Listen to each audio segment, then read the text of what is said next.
Karena premanisme bisa lahir juga karena ketidaktersediaan lapangan kerja. Pemerintah harus membuat ruang kesadaran, maka nanti barak militer, barak Polri. Kalau misalnya gagah, orangnya pemberani, nekat, ya jadi security. Untuk itu harus jalan. Dan yang berikutnya saya ucapkan terima kasih pada Pak Dandim, Pak Dan Ramil dan seluruh jajaran yang memberikan supporting terhadap perjalanan industri ini. Dan saya juga mengucapkan terima kasih pada jajaran Polres Subang, Pak Waka, Pak Kasat Serse yang melakukan tindakan-tindakan cepat dalam menangani aksi premanisme.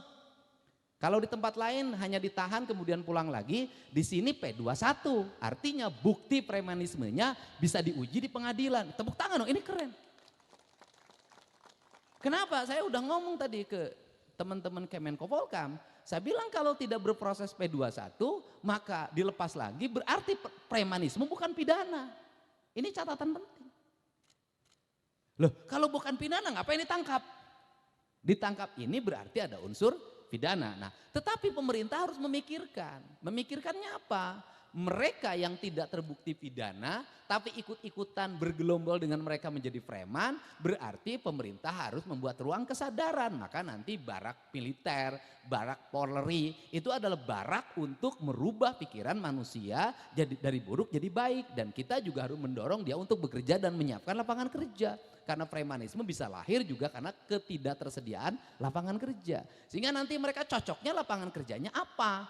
Kalau misalnya gagah, orangnya pemberani, nekat, ya jadi security. Kan bisa jadi nanti preman-preman yang gagah pemberani itu ya sudah didik jadi security.